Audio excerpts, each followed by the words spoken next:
Alors aujourd'hui dans cette vidéo on va voir ensemble comment faire pour passer d'un stress négatif qui t'empêche d'avancer en stress positif qui te permet d'avancer rapidement. Alors tu sais très bien qu'à travers cette vidéo je vais te donner mes meilleurs conseils, donc n'hésite pas à t'abonner à la chaîne. C'est bon, c'est fait, super. Alors on va commencer par la définition du stress. Qu'est-ce que le stress? Alors c'est totalement naturel, vous inquiétez pas, si t'es stressé en ce moment, c'est normal, il n'y a pas de problème avec ça. Tout simplement, t'es stressé parce que tu sors de ta zone de confort, hein, tout simplement. Lorsque t'es dans ton petit cocon, il se passe rien, bah tu peux pas avoir de stress, ok? C'est très bien. Mais lorsqu'on commence à te titiller, qu'il faut sortir de cette zone de confort, c'est là que le stress arrive. Et puis après, bah il y a deux types de stress. Soit un stress très mauvais, stress négatif, qui va t'enfoncer, qui va te bloquer, te paralyser, soit un stress positif qui au contraire va te faire avancer, va te permettre de progresser, de t'améliorer. Et justement, souvent ce qui se passe, c'est que dans un premier temps, on passe tous par ce stress négatif qui nous paralyse. Et c'est ce tremplin du passage là qui va permettre d'améliorer des choses et de générer un bon stress positif. Et on va essayer aujourd'hui de voir ça à travers quelques exemples. Alors tout simplement, admettons que tu aies un cours de 20 pages, ok, tu as 20 pages. Et bien la première chose, tu veux affronter ce cours qui fait 20 pages. T'as jamais vu ça de ta vie, admettons, hein, t'es en terminale, t'avais quelques pages, et là t'arrives en passe-classe et on te donne 20 pages. Un chapitre c'est 20 pages, et encore, 20 pages c'est gentil. Et bah t'as deux façons de réagir. Soit tu pleures, ça peut arriver, tu te dis waouh, c'est pas possible ça, 20 pages, je sais pas comment je vais faire. Tu te paralyses et tu te dis bon, je vais le voir plus tard. Ou alors tu te mets devant ces 20 pages et t'avances pas. Ça c'est un stress négatif qui commence à se générer.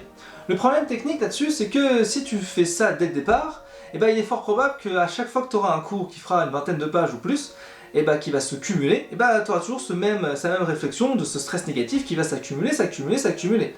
Et à partir de ce moment-là, c'est foutu quoi.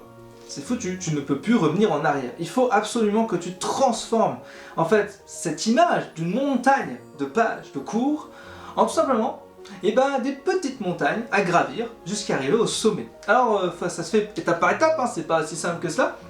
Concrètement, lorsque tu as un chapitre qui fait 20 pages, la première chose à faire, c'est éviter d'imaginer que c'est une montagne de choses à apprendre. Donc la première chose à faire, c'est de diviser ce cours-là en 4 ou 5 parties. Ça fera donc des petites montagnes à gravir. Et ce qu'il faut faire, c'est apprendre petit à petit, sur plusieurs jours, ces petites montagnes. Donc petit à petit, tu avances, tu progresses, tu t'améliores, ça génère un stress positif. Et ça te donne envie d'aller encore plus loin et d'aller jusqu'au sommet de ce chapitre, tu vois. Et donc petit à petit, eh ben, ce format-là d'apprentissage te permettra de t'améliorer. Donc je te conseille vraiment de faire ça. J'ai déjà fait plusieurs vidéos, notamment sur la méthode DJ, qui te permet justement de savoir comment apprendre un cours de 20 pages en plusieurs jours. Je te mets la vidéo juste là, ok? Ça c'est un premier point important. Deuxième exemple, qui est un exemple qui arrive pour tout le monde, à partir du moment où on a un problème, d'accord? On sort donc de notre zone de confort, c'est normal, on a un problème technique. Alors admettons, je vais prendre l'exemple simple, un prof qui vous donne pas son cours avec le PDF, rien d'accessible. Tu te dis, bon, bah voilà, j'ai pas le cours, qu'est-ce que je vais faire? Donc la première chose que tu fais, tu te paralyses et tu te dis, bon bah j'attends. Donc t'attends une semaine, t'attends 2 semaines, puis 3 semaines plus tard, bon bah toujours pas le cours, admettons. Le prof il a oublié. Et bah t'as pas affronté ton problème là. Ça génère un stress négatif parce que tu vas y penser intérieurement, tu vas te dire ouais mais j'ai toujours pas appris ce cours, bordel qu'est-ce qu'il fout ce prof, tu vois. Alors tu peux contourner le problème à l'envers. Il a pas donné le cours le prof, bon bah ce que je vais faire, c'est que je vais chercher un cours à peu près similaire, d'accord, et je vais essayer d'apprendre ça, ok. Je sais pas exactement à quoi ressemble son cours, mais je vois le chapitre, je vois à peu près ce qu'il a parlé en cours, mais il n'a pas donné son PDF. C'est pas grave, je cherche un autre cours. J'affronte mon problème pour avancer quand même. Ça génère un stress positif, tu te sens un peu plus rassuré, que tu as appris quand même quelques notions, même si c'est pas le cours entièrement du prof. Et c'est ça qu'il faut comprendre en fait, c'est qu'il faut toujours transformer un stress négatif en stress positif. Ça c'est important. Ensuite, lorsque tu révises, alors il peut y arriver, et c'est normal, hein, qu'il y a des chapitres plus difficiles que d'autres. Admettons la chimie organique. Je sais que vous aimez pas trop ça en général, donc voilà, stéréosomérie, mésomérie, il y a vraiment beaucoup de choses techniques à apprendre, et il peut y arriver que vous puissiez vous dire, bon bah je comprends rien, allez je laisse tomber, et je vais apprendre un cours que je maîtrise. Parce que apprendre un cours que vous maîtrisez, ça vous rassure. Par contre, vous savez très bien que si vous révisez pas ça, votre semestre il est foutu. Donc à un moment donné, il faut réviser, mais plus vous attendez dans le temps, et plus vous allez générer du stress négatif en disant ben non, mais j'ai toujours pas révisé ça, et j'ai toujours pas compris surtout. Ça, c'est pas bon signe.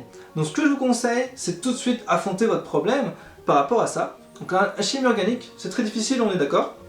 Donc ce que vous allez faire, c'est apprendre un petit point de cours qui est technique de la chimie organique et résoudre ce petit problème chaque jour. Si tu ne sais pas ce que c'est la configuration R ou S, et bah affronte ce petit problème le jour 1. Ensuite, si tu ne sais pas faire un hybride de résonance, affronte-le au jour 2, etc., etc. Et petit à petit, tu vas décoincer des trucs que tu ne savais pas faire et tu vas pouvoir progresser, avancer et t'améliorer. Pour la chimie organique, j'ai déjà fait plusieurs vidéos, mais pour les autres matières, c'est pareil, donc n'hésite pas à voir toutes les vidéos de la chaîne, d'accord? Ça, c'est important. Tu transformes le stress négatif d'un cours que tu détestes, que tu n'arrives pas, en stress positif, comme quoi tu y arrives, et finalement, c'était pas si dur que ça. Parce que c'est comme ça que ça marche. Il faut t'entraîner, tu progresseras, tu vas t'améliorer, et tu vas pouvoir aller beaucoup plus loin. Justement, j'y vais vraiment sur ce point-là, c'est important, c'est aller beaucoup plus loin. Dans votre tête, vous devez dire, ok, je maîtrise maintenant les sujets, mais je peux aller encore plus loin parce que je sais très bien qu'au concours, on va peut-être me titiller sur des trucs que j'ai pas forcément pris de détails dedans. Et c'est sur ces détails-là qu'on peut faire la différence. Donc du coup, aller un petit peu plus loin que ce qu'on vous donne toujours.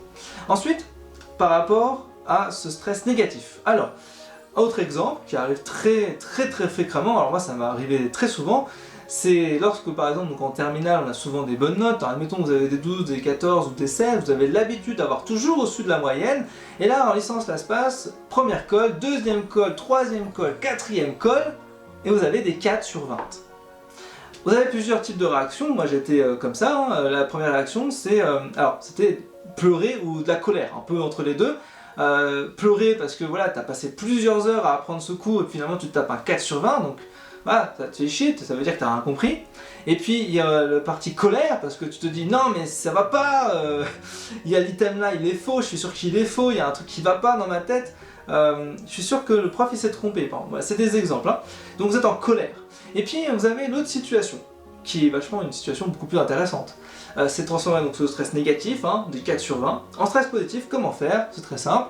Vous dites ok, j'ai une très mauvaise note, je prends pas en compte le fait que j'ai une mauvaise note, c'est pas grave, ça c'est pas important. Je regarde la copie et je dis ok, où est-ce que sont les fautes? Je regarde, je note, et je dis voilà, maintenant ça, je m'en rappellerai, je pourrai plus faire l'erreur, et la prochaine fois j'aurai pas 4, j'aurai 8 sur 20. Et 8 sur 20, c'est pas encore au-dessus de la moyenne, mais c'est une progression. Donc vous devez comme ça progresser petit à petit. Vous n'allez pas du jour au lendemain avoir des 15 sur 20, c'est évident. Vous devez travailler, performer pour pouvoir avancer étape par étape. D'accord? Ça c'est super important. Dernier exemple par rapport au stress négatif qu'on peut transformer en stress positif, c'est le fait que lorsque vous êtes à la fac, à l'université, vous avez tendance, c'est tout à fait normal, à vous comparer aux autres. Donc ce qu'il ne faut pas faire, hein, en général, c'est se comparer aux autres. Mais le problème, c'est que quand on se compare aux autres, en fait, on va remarquer, c'est inconscient ça, hein, mais on va remarquer que les étudiants, en fait, ce qui se passe, c'est qu'ils vont être concentrés à réaliser une tâche qui est extrêmement difficile et qu'ils y arrivent.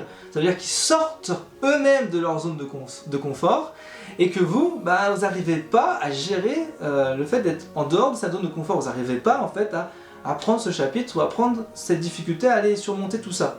Et du coup, ça vous stresse encore plus, et voir que les autres y arrivent et pas vous, ça génère un stress négatif. C'est extrêmement néfaste, et vous n'allez pas vous en sortir. Donc moi, mon idée est très simple. Vous vous enfermez pas sur vous-même, c'est pas ça que je veux dire, mais ne regardez pas les autres, ça sert à rien. Ce qui est important, c'est vous, d'accord? C'est vous, c'est vous, c'est vous, c'est super important. Du coup, ce que vous allez faire, c'est extrêmement simple, c'est tout simplement lister des tâches que vous allez faire au quotidien, et chaque jour, à force de réaliser ces tâches et que ça fonctionne, vous avancez, vous allez prendre confiance en vous, et c'est ça qui est important. Tu dois prendre confiance en toi. Alors pour ce faire, il faut qu'à chaque fois que tu accomplisses quelque chose, tu te donnes une petite récompense. Et tu verras que psychologiquement, mentalement, tu verras que ça sera puissant. Et tu vas pouvoir comme ça avoir un stress positif qui t'enverra vers la réussite, puisque tu vas vouloir avancer, progresser et t'améliorer. D'accord? Et donc du coup, dernier point important, c'est par rapport au jour J du concours. Si tu as pendant tout le semestre cumulé du stress négatif, du stress néfaste, bah, il est fort probable que pendant le concours, tu sois totalement paralysé par ta copie. Bah oui, c'est logique, pourquoi? Parce que tu as tellement cumulé de stress négatif que lorsque tu vas voir un truc que tu connais, hein, c'est-à-dire un item que tu connais parfaitement, tu l'as vu plusieurs fois, et bah tu vas douter. Tu vas douter de toi, tu vas te dire non mais c'est pas possible, c'est faux. Alors qu'en fait c'est vrai, tu le sais très bien. Mais avec tes pensées, tout va se mélanger, tu vas être stressé, ça va être paralysé, tu ne sauras plus quoi faire, et tu vas faire beaucoup d'erreurs. Alors qu'au contraire, les étudiants qui ont cumulé du stress positif, qui vont les faire avancer, il est fort probable que le jour J du concours, qu'est-ce qui va se passer? Ils vont être là, ok, je maîtrise, je sais de quoi je parle, ça, je l'ai déjà vu. Et je me rappelle, dans tel endroit, à tel moment, dans tel espace, que c'était juste. Je mets vrai, ok? Il y en a une autre. Ah, celle-là, je suis pas sûr, mais je me rappelle qu'il y avait un truc, tac, tac, tac, ok, je pense que c'est vrai, je coche vrai, etc., etc. Et vous progressez comme ça dans votre copie. Vous n'êtes pas paralysé, au contraire, vous allez prendre confiance en vous et avancer. Et vous avez plus de chances de réussir que d'autres étudiants par rapport à ça. C'est pour ça que c'est super important de prendre conscience de soi-même sur son propre stress et de savoir le maîtriser. Donc voilà, comment faire pour passer d'un stress négatif, stress positif? Voilà, je vous ai donné quand même pas mal de conseils. À vous de me dire dans les commentaires si vous êtes dans la situation plutôt stress négatif, plutôt stress positif, et si vous avez appliqué certains de mes conseils dans cette vidéo. Moi je vous retrouve pour une prochaine vidéo, je vous dis à très vite, ciao ciao ciao.